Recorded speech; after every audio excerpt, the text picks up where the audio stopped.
자, 다시 한번 복습을 하자면,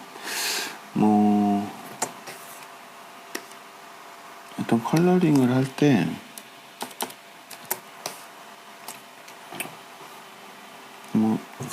그림은 신경 쓰지 말고 보십시오. 예를 들면 전혀 관계가 없는 것 같은 색깔도, 예를 들면,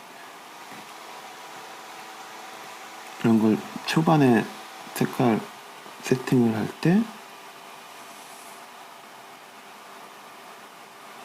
넓은 면적을 칠할 때가 많겠죠. 그럴 땐 자꾸 브러쉬를, 톨러런스 수치는 한 120 정도면은 어느 정도 꽉 채워줄 겁니다. 톨러런스 수치가 너무 낮으면, 예를 들면 너무 낮으면 이렇게 외곽에 한 번 더 손을 봐줘야 될 겁니다. 그렇다고 또 톨러런스 수치가 너무 높으면 전체가 칠해지겠죠. 이게 아까 얘기한 150 정도 하면은 어느 정도 맞아 떨어지겠죠. 그 컬러를 또 바꿔줄 수가 있겠죠. 전혀 보색, 전혀 섞일 것 같지 않은 색을 칠해줄 수가 있겠죠. 지금 잘못했네요. 브러쉬를 이용해서 넓은 면적을 칠해줄 때, 그리고 튀어넣기.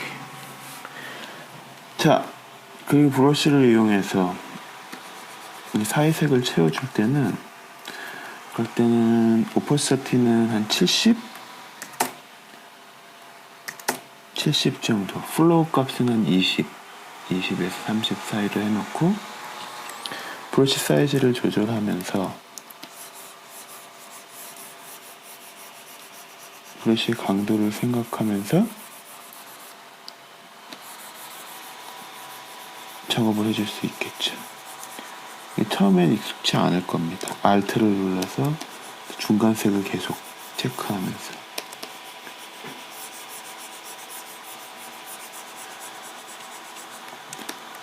Alt.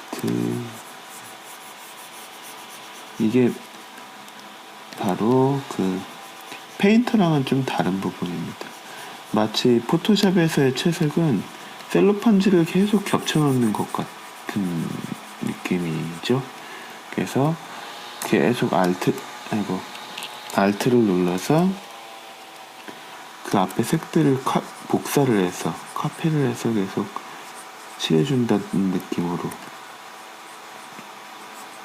작업을 해줄 수 있겠죠. 자, 이거는 계속 연습하지 않으면 늘질 않을 겁니다. 대충 팁을 주자면 오퍼시티는 70 정도, 그 플로우 값은 20에서 30 사이에 주고,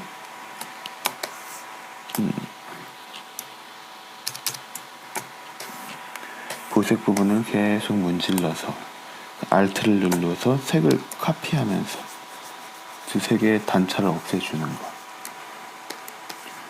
나중에 배우겠지만 페인터는 드로잉 툴의 특성을 따라서 만들었기 때문에 그냥 압력 입력이 가능한 타블렛으로 힘 조절을 해주면 이렇게 간단하게 해줄 수 있지만, 포토샵은 좀 브러쉬의 태생이 좀 다릅니다.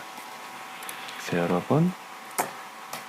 번 겹쳐놓는 식으로 해서 작업을 해줘야 원하는 효과를 얻을 수가 있을 겁니다. 자, 다시 브러쉬로 돌아가서 여러 가지 베리언트가 있고, 여러분들이 전 시간에 얘기한 이것들을 다 하나씩 해봤을 거라고 생각합니다. 그리고 그런 것들을 프리셋 매니저에서 여러분들만의 브러쉬 창을 만들 수가 있겠죠. 그렇죠? 브러쉬에서 없앨 건 없애고, 그렇죠? 그리고 지울 건 지우고 해서 여러분들의 브러쉬 창을 만들 수가 있겠죠. 심플하게 정리된 여러분들만의 브러쉬 창을 만들어낼 수가 있을 것입니다. 그리고 지금 이 브러쉬 세트를 이렇게 세이브 해놓을 수가 있습니다. 다른 컴퓨터에 갖고 가서도 여러분들의 팔레트를 쓸 수가 있겠죠. 일단은 여러분들이 어떤 브러쉬를 만드는 것보다 지금 원래 있는 브러쉬들을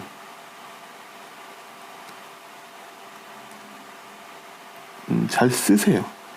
일단은 그 특성을 알아보는 게 더 중요할 것 같습니다. 이 지금 디폴트로 되어 있는 이 브러쉬들 하나하나를 다 써보세요. 거기 그 브러쉬에 익숙한 게 중요하겠죠. 자, 근데 보면은 여기 보면은 요 브러쉬와 요 브러쉬 다른 점이 뭘까요? 끝부분이 날렵하죠? 끝부분이 날렵한 브러쉬는 힘의 강도에 의해서 브러쉬 사이즈가 바뀝니다. 살살 하면은 얇아지고 꾹 누르면은 붉어지겠죠. 굵기가 처음부터 끝까지 일정한 브러쉬들은 강도에 따라서 투명도는 바뀌지만 브러쉬의 사이즈는 바뀌지가 않아요. 그쵸? 그대로죠? 하지만 브러쉬 쉐입이 좀 다른 모양들은 강도에 따라서 브러쉬의 굵기를 조절할 수가 있겠죠. 그쵸? 자, 그런데 여러분들이 이 브러쉬를 이 브러쉬를 강도에 따라서 굵기 조절을 했으면 좋겠다. 뭐 이런 때가 언젠가는 오겠죠. 이거는 강도에 따라서 약간의 조절감은 있네요.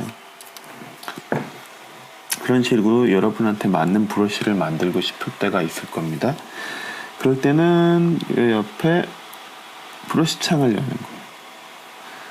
이건 브러쉬 창을 불러오는 거죠. 누르면. 그쵸? 근데 윈도우에서 브러쉬를 해도 똑같은 기능이 있습니다. 그 얘를 자주 쓸 것 같으면 이거 자주 쓸 것 같으면 여기 아예 한 파트를 넣어놓을 수도 있겠죠. 이렇게 언제든지 꺼냈을 수 있게. 그쵸? 자, 이걸 한번 살펴볼까요? 지금 선택한 이 브러쉬는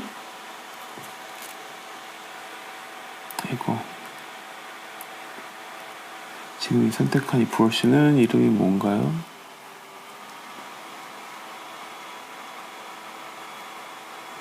이걸 선택하고 있죠. 리네임 하면 이름을 볼 수 있어요. 라운드 커브 로우 브리티시 퍼센트라고 되어 있네요. 아무튼 자, 그거는 지금 이 브러쉬는 굵기가 변화가 없죠. 그쵸? 압력에 따라서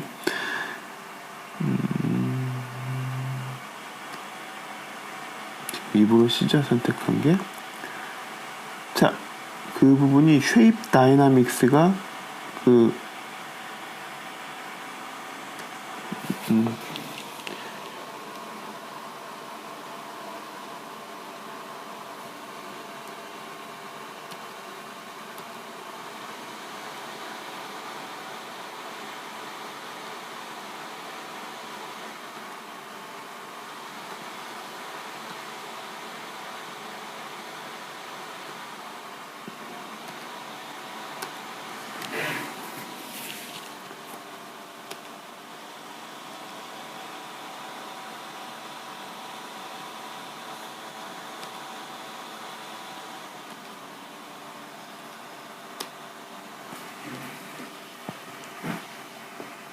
자,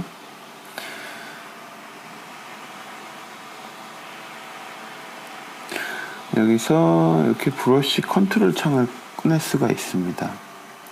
브러쉬 창을 컨트롤 창을 꺼낼 수 있는데 여기서 지금 디폴트로 올라와 있는 모든 브러쉬들을 선택할 수가 있죠. 그쵸?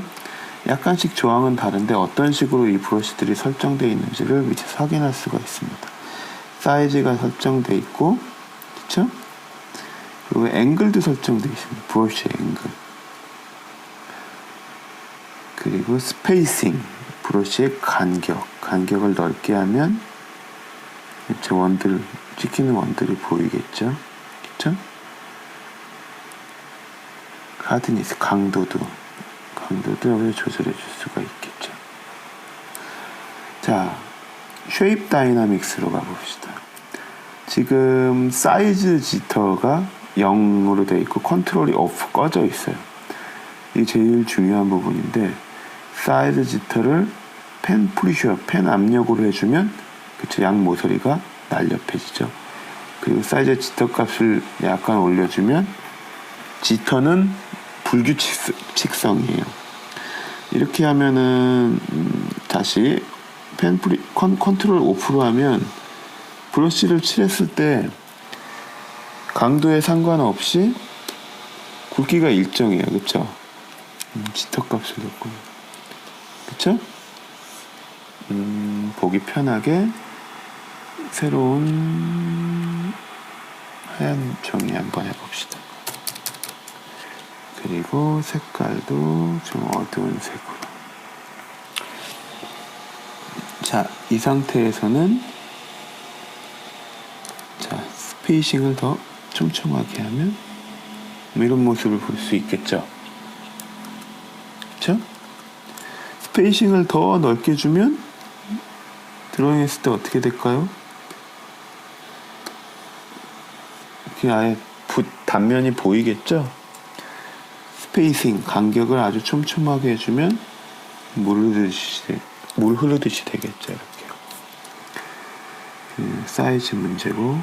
자, 그래서 펜을 누르든 안 누르든 사이즈에 변화가 없어요. 그쵸? 재미없는 브러쉬죠? 자, 쉐입 다이나믹스 쪽으로 한번 가봅시다. 사이즈 지터, 사이즈에 무작위성을 주는 거예요. 그러면 약간 좀 자연스러운 브러쉬가 됐겠죠? 흐트러져요. 그쵸? 그리고 사이즈 지터 값을 주고 컨트롤을 펜 압력으로 한번 해봅시다. 그럼 펜 압력을 어떻게 주느냐에 따라서 사이즈들이 막 변하겠죠. 조금 재밌는 모양이 되겠죠. 그리고 스캐터링 한번 볼까요? 스캐터링이 켜졌어요. 그랬더니 스캐터링은 이 흩어지는 정도가 되겠죠. 이것도 펜 압력에 따라서 이 단면이 흐트러지는 거예요. 어때요? 그럼 조금 더 자연스러운 브러쉬가 됐네요. 그쵸? 그쵸? 지금 스캐터링이나 쉐입 다이나믹스만 조금 만져줘도 뭐 좀 재밌는 형태의 브러쉬가 되겠죠?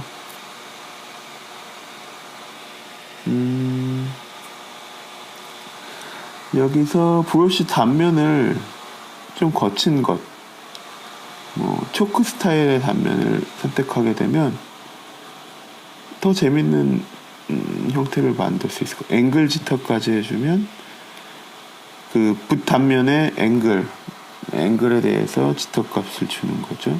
이것도 펜 압력으로. 그리고 흩어짐, 스캐터링도 조금 더 줄게요. 양도 더 많이. 이러면 조금 더 이런 재밌는 효과가 나오네요. 이걸 간격을 좀 떨어뜨려 볼까요? 나중에 이펙트 브러쉬로도 쓸 수가 있겠죠? 노이즈를 좀 줄까요? 큰 변화는 없네요. 그쵸? 자, 여기서 어떤 브러쉬를 찾아보면은 그 브러쉬가 어떤 식으로 작업이 되어 있는지를 확인할 수가 있어요. 이 같은 경우는 쉐입 다이나믹스가 꺼져 있네요. 사이즈 지터는 없는 대신에 앵글 지터가 있고 스캐터링이 약간 되어 있네요. 펜 압력에 따라서 이런 것들을 확인할 수가 있겠죠. 근데 아직까지는 여러분들이 이걸 다 만지진 못할 거예요. 공부한다는 차원에서 어떤 브러쉬를 선택하고 약간의 조절을 한번 해보세요. 브러쉬 창에서. 알겠죠? 그래서 브러쉬에 대해서 좀 더 재밌게 가지고 놀아보십시오. 가장 좋은 거는 이런 것처럼 뭐 이거는 지금 뭐 어린이가 그린 그림이지만 여러분들 드로잉에 채색을 하는 한 작품을 채색을 해서 완성하는 식으로 하면 브러쉬 활용 능력이 훨씬 늘 겁니다.